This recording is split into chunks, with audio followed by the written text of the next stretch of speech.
오늘이 무슨 주일인지 아십니까? 5월 첫 번째 주일은 어린이 주일이었죠. 5월 두 번째 주일은 무슨 주일이었습니까? 어버이 주일이었죠. 5월 세 번째 주일, 지난 주일은 무슨 주일이었습니까? 스승의 주일입니다. 오늘은 무슨 주일일까요? 예, 잘 모르시지요.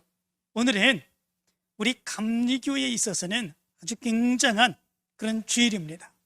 우리 감리교회를 세운 존 웨슬리가 회심한 회심 기념 주일입니다. 1738년 5월 24일 오후 9시 15분 전, 존 웨슬리는 그의 마음속에 많은 불안과 근심 그리고 염려 이런 것들을 안고 올더스테드에서 열리고 있는 루터교의 아주 자그마한 신앙의 모임, 모라비안 교도들의 성경 공부 모임에 참여하게 되죠. 그리고 그 집회에서 한 청년이 루터의 로마서 번역서에 루터가 서문을 쓴 것이 있습니다. 그 서문을 쓴 것을 읽고 그리스도를 믿는 신앙을 통하여 마음속에서 역사하시는 변화라고 하는 제목으로 그 말씀을 설명하는 것을 듣게 되죠.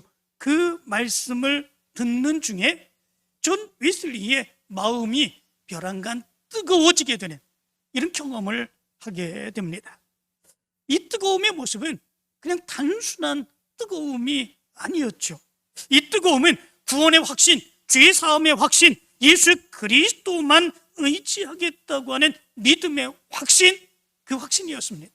그래서 존 웨슬리는 그 집회가 끝나고 집으로 돌아와 일기장에 이렇게 씁니다. 나는 나의 마음이 이상하게 뜨거움을 느꼈다. 나는 그리스도를 구원을 위해 오직 그리스도만을 신뢰하게 되었다. 그리스도께서 내 모든 죄악들을 제거하셨고 죄와 사망의 법에서 나를 구원하셨음을 확신하게 되었다. 이렇게 일기장에 썼습니다. 올더스테이트에서 이 체험은 존 웨슬리에게 엄청난 변화의 역사를 가져오게 되었죠. 그 이전에는 열심히 신앙생활을 했습니다. 그도 성공회의 목사였습니다. 그래서 열심히 신앙생활을 했지만 그럼에도 불구하고 그의 마음속에 염려와 근심과 불안과 그리고 믿음의 확신의 부족함, 이것으로 인하여 항상 고민하는 그 모습이 있었죠. 회심 이전에 스판겐베르그가 이 존 웨슬리에게 이렇게 묻습니다.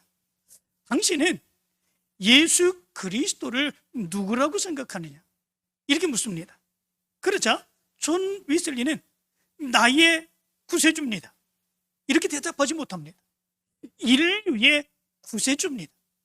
이렇게 대답을 하죠. 구세주이시긴 한데 이 세상의 모든 사람들을 구원하시기 위해서 이 세상에 오신 바로 구세주이시긴 한데 나의 구세주, 이렇게 고백하지 못하고 인류의 구세주, 이렇게 고백하죠. 그 다음에 스판겐베르그가 다시 당신의 구세주임을 믿습니까? 이렇게 묻습니다. 그러자 제발 그렇게 되셨기를 바랍니다. 이렇게 대답을 하죠. 좀 안타까운 그런 모습들이 그의 마음속에 있었던 것이죠. 뿐만 아니라 존 웨슬리의 친구 벨로 목사에게 이렇게 묻습니다. 구원의 확신이 없는데 어떻게 설교할 수 있겠는가? 이렇게 묻습니다. 그는 목사였습니다. 그런데도 불구하고 마음속에 정말 뜨거운 구원의 확신을 가지고 그렇게 설교하고 하나님의 사역을 감당한 그런 모습들이 아니었지요. 얼마나 괴로웠겠습니까? 설교하면서 예수 그리스도께서 우리를 구원해 주신 분이십니다. 하나님이 우리를 구원해 주시기 위해서 예수 그리스도를 보내주셨습니다. 이 설교를 수도 없이 했을 터인데 그의 마음속에는 정작 이 구원에 대한 분명한 확신이 없었던 것이죠. 그래서 구원의 확신이 없는데 어떻게 설교할 수 있겠는가? 그 친구 목사에게 그렇게 묻습니다. 그러자 그 베를로 목사는 이렇게 이야기를 해주죠. 믿음이 생길 때까지 설교하라. 이렇게 얘기를 해줍니다. 믿음이 생길 때까지 설교하라. 내 마음속에 그런 구원의 확신의 역사가 없다고 하나님의 말씀을 선포하는 것, 그것을 중단해서는 안 된다라고 하는 거죠. 하나님의 말씀은 확실합니다. 하나님의 말씀은 하나님의 능력의 역사입니다. 하나님의 말씀은 거짓이 없습니다. 그러므로 인하여 선포할 때에 다른 많은 사람들이 그 말씀을 듣고 구원의 확신을 얻을 수 있는 것이죠. 그것이 하나님의 역사이고 하나님의 말씀의 역사입니다. 내 마음속에 그런 마음이 없다고 설교까지 하지 않아서는 안 된다라고 하는 거죠. 구원의 확신이 생길 때까지 설교하라, 이 말씀을 해주죠. 그때에 이 존 웨슬리는 그 말을 듣고 믿음으로 담대하게 설교하는 그런 모습들이 있게 되죠. 이렇게 그가 사역을 감당하는 그런 가운데도 불안과 두려움, 그리고 믿음의 불확신의 모습들, 이 마음을 가지고 사역을 감당하는 과정 가운데 올더스킷 이 모임에 참여해서 성령의 놀라운 뜨거움의 역사로 회심을 시험하게 됩니다. 그때에 이 존 웨슬리의 신앙의 모습은 완전하게 달라지게 되는 그런 모습들이 있게 되죠. 이제는 더 이상 불안한 신앙의 모습이 아닙니다.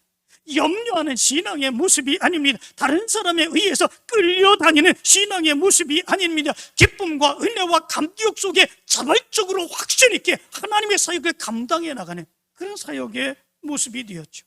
수천 명이 모이는 광부들, 노동자들, 그리고 농부들에게 나가서 설교하고 그들이 전도합니다.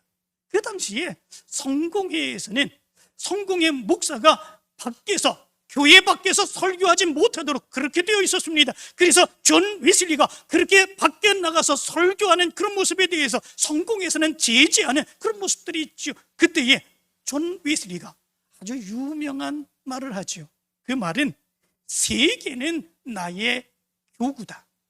나는 어디서든지 설교할 수 있다 라고 하는 것입니다.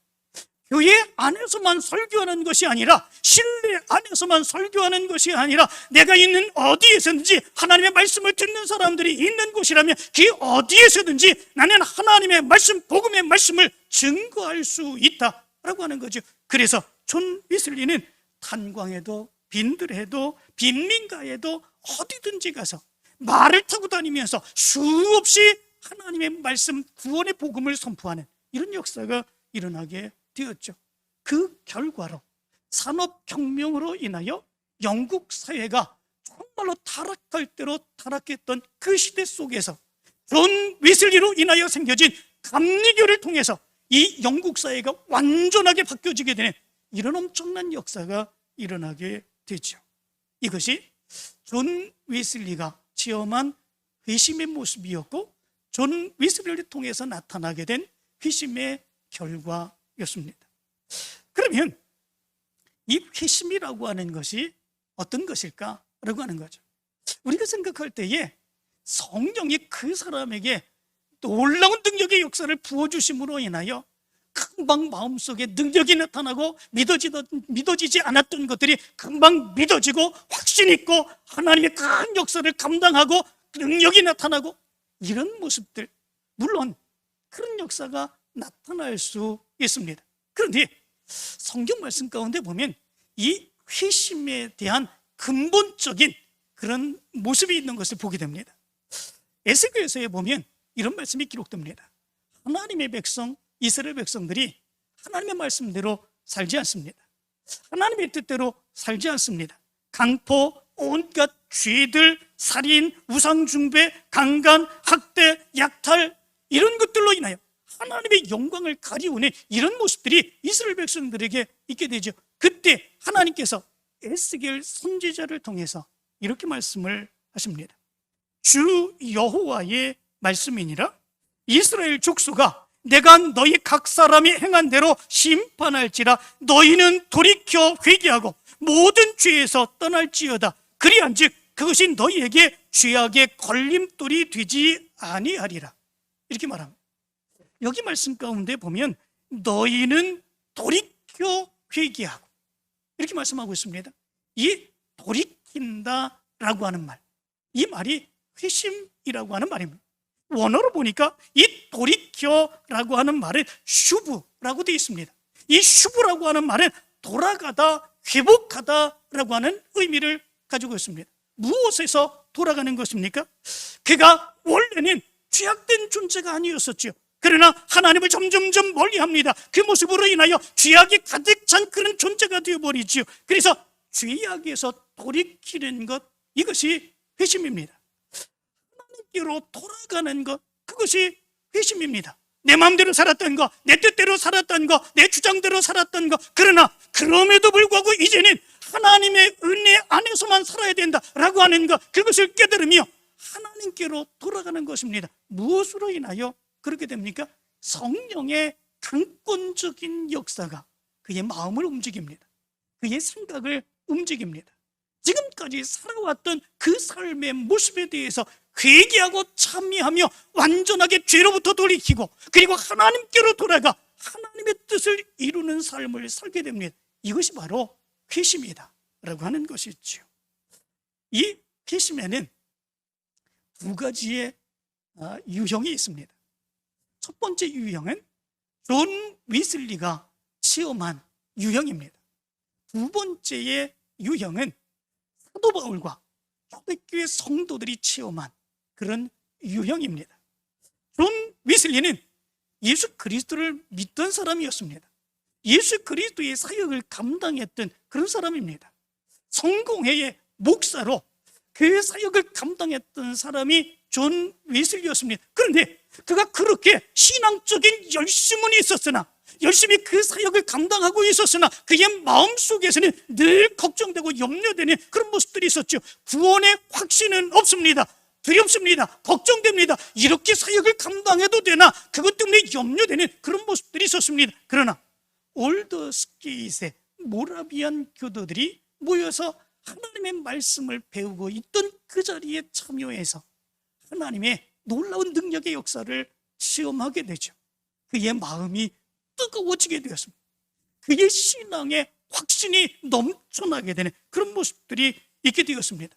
그 모습 안에서 이제는 두려움이 없이 하나님의 사역을 감당하는 사람, 하나님의 놀라운 능력의 역사를 감당하는 그런 사람이 되었습니다. 이것이 존 위슬리에게서 나타나는 회심의 모습입니다. 존 위슬리는 회심 이후에 이런 이야기를 했습니다. 우리의 믿음이 회심이 없게 되면 항상 종의 믿음밖에는 가질 수 없다. 이렇게 얘기했습니다. 우리의 믿음이 회심을 얻지 못하면 항상 우리의 믿음은 종의 믿음밖에는 얻지 못하게 된다 라고 하는 것입니다. 이 말이 무슨 말이겠습니까? 우리의 마음속에 회심이 없으면 믿기는 해도 끌려다니는 믿음밖에 안 된다라고 하는 것입니다. 믿음의 생활을 해도 기쁨이 없다는 것입니다. 믿음 생활을 해도 열심을 가지는 그런 모습이 있다고 할지라도 구원의 확신을 가지고 그 사역을 감당하지 못한다는 것입니다. 신앙의 사역을 감당하고 하나님의 말씀을 듣고 찬양을 듣는 그 모습 가운데서도 우리의 심령 속에는 말로 다 할 수 없는 기쁨과 은혜의 감격을 누릴 수 없는 그 모습이 있다라고 하는 것입니다. 왜냐하면 우리의 믿음이 종의 믿음이기 때문이라는 거죠. 종이 어떻습니까? 종은 주인에게 예속이 되어 있습니다. 주인에게 예속이 되어 있기 때문에 어떤 일을 행한다고 할지라도 자기 게 아니기 때문에 기쁨이 없죠. 만족이 없죠. 왜냐하면 자기 게 아니기 때문에 그렇습니다. 열심히 일은 합니다. 시키는 대로 하기는 다 합니다. 그러나 거기에는 만족이 없고 거기에는 기쁨이 없는 그런 모습들이 있습니다. 그게 종의 모습이죠. 그런데 종의 믿음을 갖게 될 때에, 회심이 없이 종의 믿음을 갖게 될 때에 우리의 모습 가운데서 그런 모습이 나타나게 된다라고 하는 거죠. 그래서 우리 믿음의 사람들은 회심한 이후로 성령의 놀라운 능력의 역사로 내 생각이 바뀝니다. 내 마음이 바뀝니다. 내 신앙이 바뀝니다. 그래서 우리의 신앙의 모습이 아들의 믿음으로 바뀌어야 된다. 이렇게 말합니다. 아들의 믿음은 무엇입니까? 아들은, 아버지의 아들은 주인입니다. 자기의 일을 행하는 것이죠. 어떤 일을 행해도 기쁩니다. 그가 조그만 일을 해도 아버지는 칭찬해 줍니다. 사람들은 칭찬해 줍니다. 그 결과의 모습이 아름답게 나타납니다. 바로 이 모습이 아들의 모습이지요. 우리에게 회심을 통한 아들의 믿음이 나타나야 된다. 존 웨슬리는 그렇게 이야기를 합니다. 우리 믿음의 모습에 이런 회심의 모습이 나타날 수 있어야 되죠. 우리에게 요구되는 믿음의 모습, 바로 그것이 이 믿음의 모습이 아니겠습니까?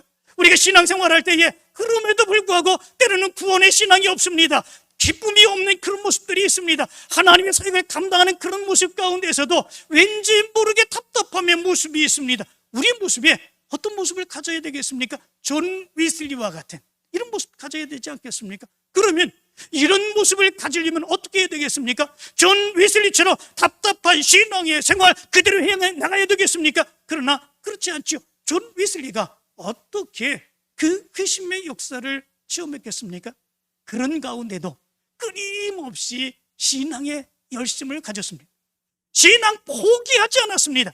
그의 마음속에 그런 모습이 있다고 할지라도 내가 구원의 확신이 없는데 계속해서 설교를 해도 되는가, 그 구원의 확신이 없는 그 모습을 가지고 안타까운 그런 모습을 가졌지만 그럼에도 불구하고 확신이 생길 때까지 설교하라는 그 친구의 조언을 듣고 그 말씀을 증거하는 그런 모습들이 있었습니다. 사역에 열심을 내는 그런 모습들이 있었습니다. 그 모습은 무엇입니까? 존 웨슬리가 모라비안 교도들의 그 모임에 찾아갔던 그 모습 또한 무엇입니까? 그렇게 불안하고 두렵고 확신 없는 모습 가운데 그럼에도 불구하고 하나님은 나를 왜 세워주셨을까? 하나님은 나를 통해서 무엇을 이루기를 원하실까? 라고 하는 끊임없는 관심과 끊임없는 고민, 이것이 존 웨슬리의 모습 가운데 있었던 거죠. 그런 가운데에 이 모라비안 교도들의 그 모임에 참여했을 때 하나님께서 말로 다 할 수 없는 말씀의 놀라운 능력의 역사를 존 웨슬리에게 허락해 주시고 그의 마음이 뜨거워지고 믿음의 확신, 구원의 확신, 하나님의 사명을 감당하고자 하는 뜨거운 열망, 이 모습이 존 웨슬리의 모습 가운데 있었던 거죠. 여러분들에게도 이 회심의 역사가 있게 되길 간절히 축원합니다. 믿음의 뜨거움이 없으십니까? 믿음의 확신이 없으십니까? 내가 이렇게 계속 신앙생활을 해도 좋은가 생각되는 그런 모습들이 있습니까? 그러면 존 웨슬리의 마음을 가지시기를 바랍니다. 끊임없이 기도하시길 바랍니다. 끊임없이 말씀에 대한 염려, 그리고 끊임없이 말씀에 대한 관심을 가지시기를 바랍니다. 그리고 하나님이 나를 통해서 어떻게 역사하실까, 그것에 대한 관심을 가지고 끊임없이 믿음의 열정을 가지시기를 바랍니다. 하나님이 역사해 주실 줄 믿습니다. 하나님이 여러분들의 마음에 성령을 통해서 터치하게 될 때, 하나님이 여러분들의 생각 속에 성령의 놀라운 능력으로 여러분들의 마음과 생각을 지켜주실 때 하나님은 변하게 해주실 줄로 믿습니다. 하나님의 능력의 역사 체험하게 해주실 줄로 믿습니다. 두 번째, 회심의 유형이 있습니다. 그것은 전혀 하나님을 믿지 않았던 사람이 갑자기 하나님의 역사로 인하여 그의 모든 것을 버리고 하나님을 믿고 예수 그리스도를 믿는 사람으로 바꿔지게 되는 것입니다. 사도 바울이 바로 그랬죠. 사도 바울은 예수 그리스도를 믿던 사람이 아니었죠. 오히려 박해하던 사람 아니었습니까? 그것도 다메섹으로 대제사장에게 공문을 받아서 다메섹에 있는 예수 그리스도를 믿는 사람들을 박해하고 잡아오기 위하여 가던 사람 아니었습니까? 그러던 중에 이 다메섹에서 빛으로 오신 예수님을 만나죠. 예수님께서 사울에게 이렇게 말씀합니다. 사울아, 네가 어찌하여 나를 박해하느냐? 그때 사울이 이렇게 대답합니다. 주여, 누구시니까? 예수님이 대답하죠. 나는 내가 박해하는 예수라. 빛으로 오신 예수님, 그리고 말씀으로 들려주시며 예수님이 살아계시고 예수님이 역사하신다고 하는 사실을 다메섹에서 분명하게 보여주시죠. 그리고 그의 눈이 멀게 됩니다. 다른 사람의 손에 이끌려 다메섹으로 들어가게 되죠.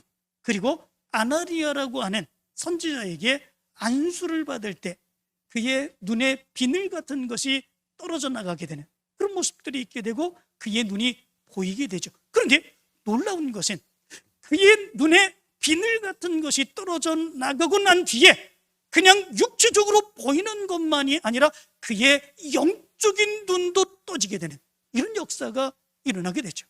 이제는 예수 그리스도를 핍박하고 박해하던 그 사람에서 영적인 눈이 열리게 되니까 이제는 그의 삶이 완전히 바뀌어지게 되는, 회심하게 되는 그런 역사가 일어나게 되죠. 그리고 그 즉시로 예수는 하나님의 아들이라 선포하는 이런 역사가 일어나게 되죠.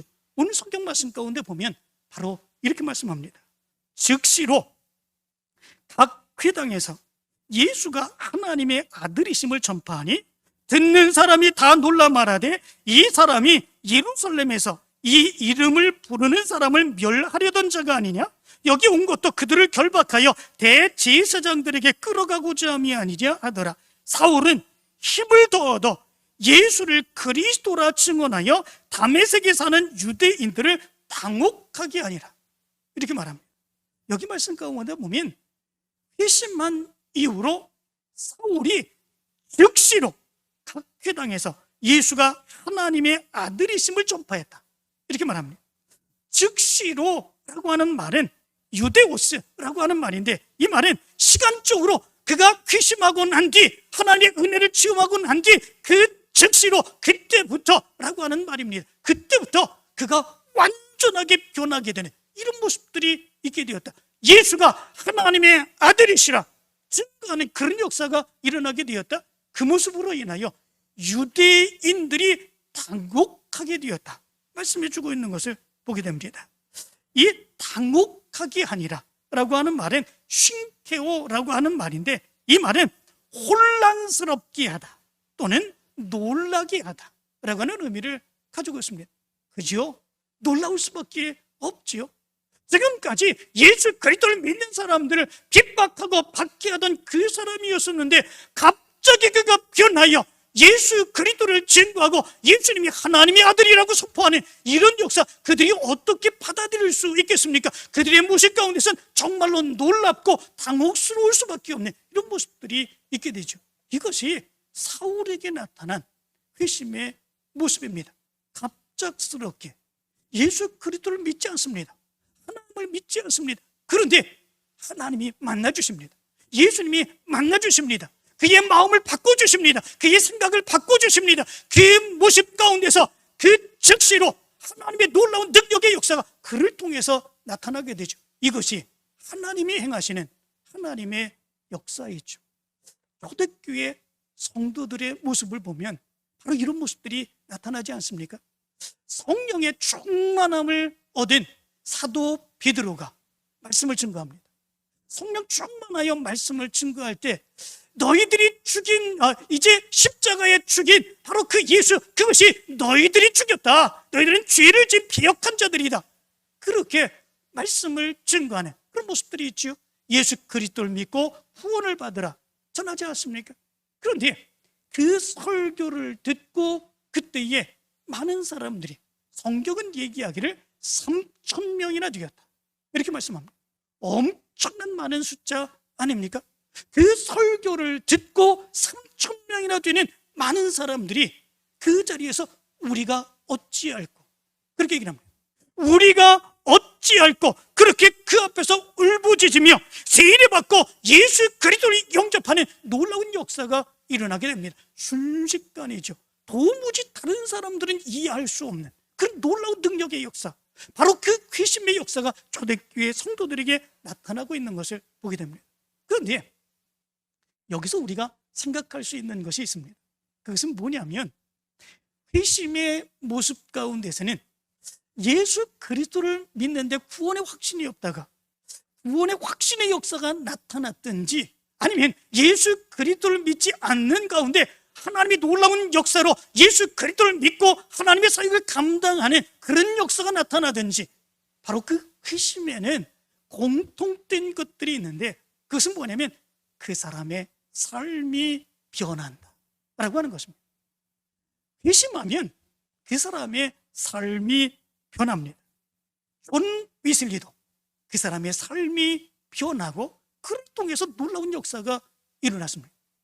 사도 바울도 그 사람의 삶이 완전하게 변하고 그를 통해서 엄청난 복음의 역사가 일어나게 되었습니다.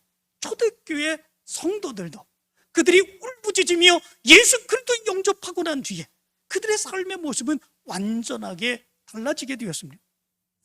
사도행전 2장의 말씀 가운데 보면 초대교회 성도들의 삶의 모습이 완전하게 변화된 그들의 모습을 기록해 주고 있습니다. 거기 말씀 가운데 보면 그들에게 변화된 모습들은 이런 모습들로 나타나게 됩니다. 먼저는 이전에는 자기가 중심이었습니다. 자기 생각이 중심이었습니다. 내 삶이 중심이었습니다. 그러나 회심하고 난 뒤는 예수가 중심이 됩니다. 어떻게 하면 예수님을 잘 믿을 수 있을까? 어떻게 하면 하나님의 뜻을 이루며 하나님의 뜻대로 나를 향한 하나님의 목적을 이루며 살아갈 수 있을까? 그 모습으로 완전하게 바꿔지게 되는 것을 보게 됩니다. 초대교회 성도들이 그렇게 회심하고 난 뒤에 가장 먼저 행한 것, 그것이 뭔지 아십니까? 사도들에게 나아가 하나님의 말씀을 배운 것입니다. 사도들이 어떤 사람들입니까? 많이 배운 사람들이 아닙니다. 그들은 공부한 사람들이 아니지요. 그들이 세상 사람들로는 무식한 사람이라고 비난받았던 그런 사람들입니다. 그런데 그 사도들 앞에 나가서 사도들의 가르침을 받게 되는 이런 모습들이 있게 됩니다. 무엇 때문에 그런 것입니까? 세상적인 지식, 세상적인 경험, 이런 것들은 자기들이 얼마든지 얻을 수 있습니다. 세상에 가면 그런 것들을 얼마든지 배울 수 있습니다. 그러나 회심하고 난 뒤에 그런 것이 이제는 더 이상 중요한 것이 아니죠. 더 중요한 것이 있습니다. 그것은 뭐냐면 하나님의 말씀입니다.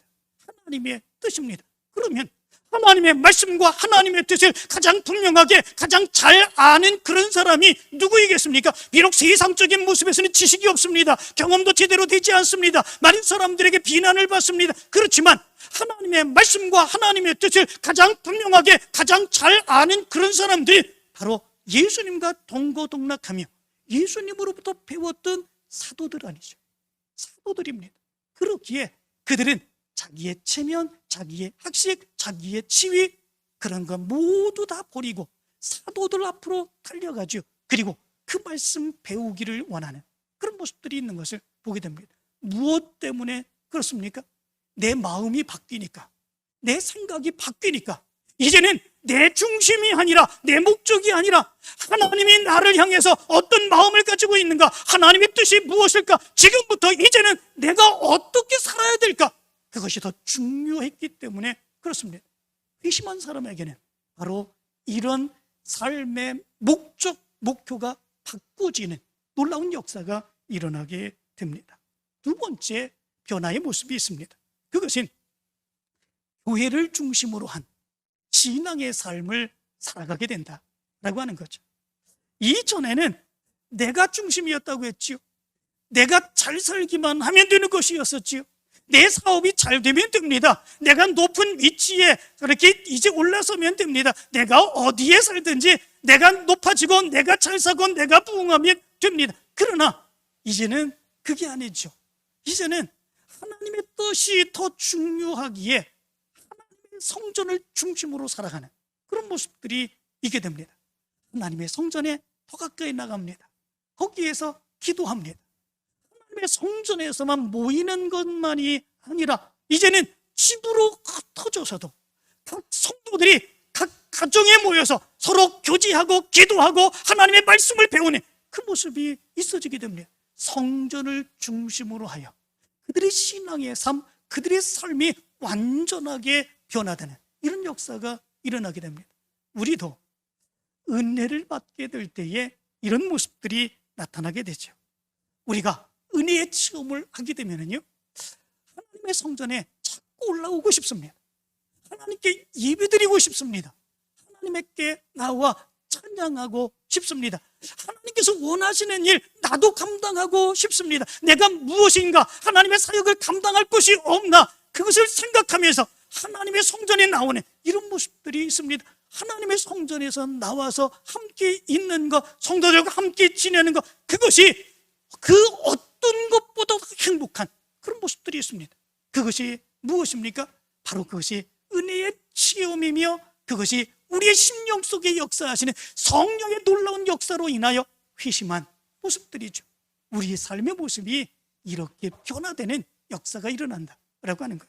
세 번째 모습이 있습니다.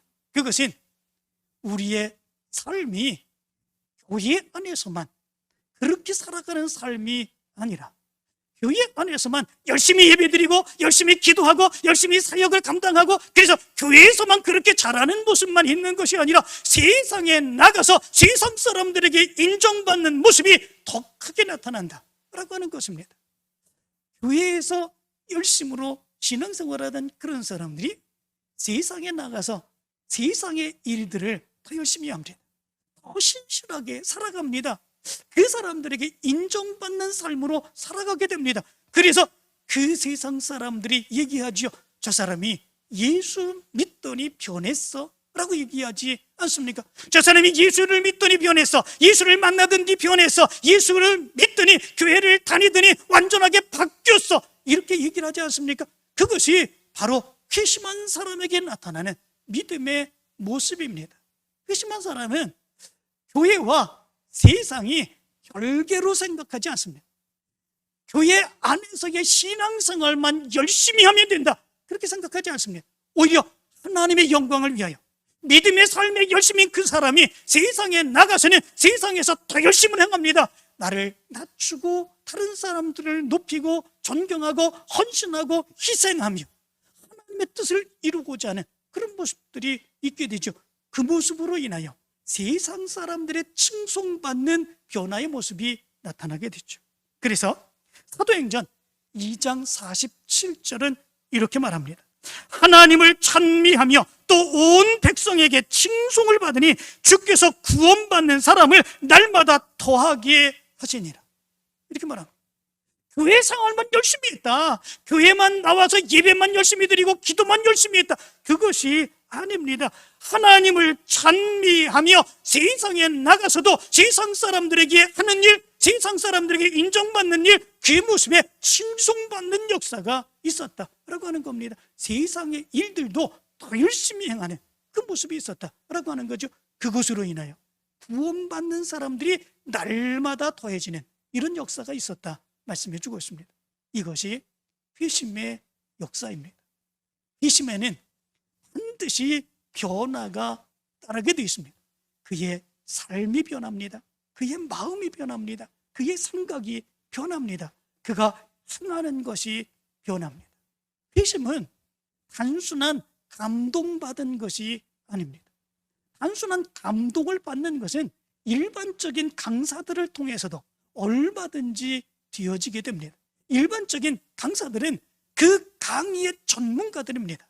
그들이 강의할 때에 사람들을 웃기고 울리고 마음대로 행하는 그런 모습들이 있지요. 그런데 그 강의 듣고 나서는 뭐라고 얘기합니까? 참 감동 많이 받았어, 참 내 마음이 너무 뜨겁고 좋았어, 얘기하지 않습니까? 그런데 그것으로 끝입니다. 그것으로 끝이고 그것으로 잊어먹습니다. 그러나 성령을 통한, 하나님의 말씀을 통한 회심의 역사는 그렇지 않습니다. 그의 삶이 완전하게 변화되고 그를 통해서 하나님의 역사가 드러나게 되는 이 역사가 일어나게 됩니다. 사랑하는 성도 여러분, 여러분들에게 회심의 역사가 일어나게 되길 간절히 축원합니다. 오늘은 존 웨슬리 회심 284주년입니다. 회심, 효부, 죄에서 돌이키는 것, 하나님께로 돌아오는 것, 그리해서 그의 삶의 변화가 완전하게 나타나 하나님의 영광이, 하나님의 역사가 드러나는 것, 이것이 회심의 역사인데 이제 여러분들을 통해서, 우리 교회를 통해서도 이런 회심의 역사가 더 크게 드러나게 되기를 간절히 축원합니다.